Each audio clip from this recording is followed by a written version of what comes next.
সঞ্জয় কিষাণ ডাঙৰীয়াই যোৱাকালি মন্ত্ৰীসভাৰ পৰা পদত্যাগ কৰিছে আৰু তেওঁৰ স্থানত ইতিমধ্যে তিনিচুকীয়া জিলাৰ পৰা ৰূপেশ গোৱালাক আমি ইনক্লুড কৰাৰ কাৰণে সিদ্ধান্ত লৈছোঁ। অহাকালি শপত গ্ৰহণ আছে। তেওঁতো বিধায়ক হয়, তেওঁ কাম কৰি যাব আৰু কামৰ সুবিধাও দিব পাৰ্টীয়ে, তেনেকুৱা কোনো একো কথা নাই। অখিল আগতে 2008-9ত অখিল গগৈয়ে ফাইল লৈছিল। এতিয়া অখিল গগৈৰ ভূতটো যদি ৰকিবুল হুছেইনৰ গাত সোমালে সেইটোৰ ওপৰত মই কি ক'ম, মোৰতো ক'বলগীয়া একো নাই। এনেকুৱা ফাইলটো 2008-ৰ পৰা 10 চনলৈকে অখিল গগৈয়ে প্ৰত্যেক দিনা ফাইল দেখুৱাই আৰু অসমৰ সংবাদ মাধ্যমে এইটো ডাঙৰ বিগ ব্ৰেকিং এনেকৈ পাব্লিছ কৰিছিল। এতিয়াও আপোনালোকে কৰাৰ এটা মছলা পাইছে, কৰি থাকক।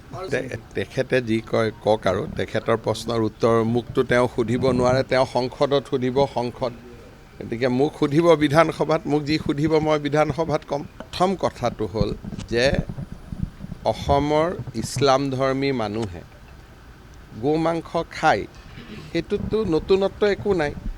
এতিয়া আমি কৈছোঁ যে ৰাজহুৱা স্থানত নাখাব, হোটেল বা ৰেষ্টুৰেণ্টত নাখাব।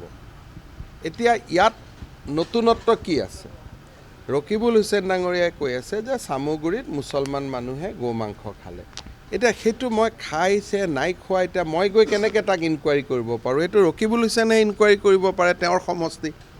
আজি ইমান দিনে যদি গো মাংস চামগুৰিৰ মুছলমান মানুহে খোৱা নাছিল, এইবাৰ প্ৰথমবাৰৰ কাৰণে খাইছে, তেতিয়া এইটো তেওঁহে জানিব তথ্য। তেওঁ ইনডাইৰেক্টলি এইটোৱে কৈছে যে চামগুৰিত আগতে মই গো মাংস বিলায়ে জিকি আছিলোঁ। তেওঁ সেইটোৱে কোৱা নাই জানো? যোৱা 25 বছৰ তেওঁ জিকিলে, তেওঁৰ দেউতাক জিকিলে।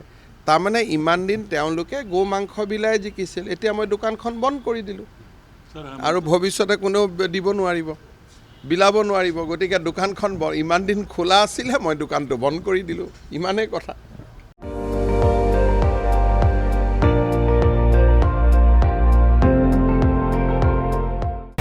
আপুনি চাই আছে ND24, সৰ্বশ্ৰেষ্ঠ নহয় সৰ্বোত্তমৰ দৌৰত।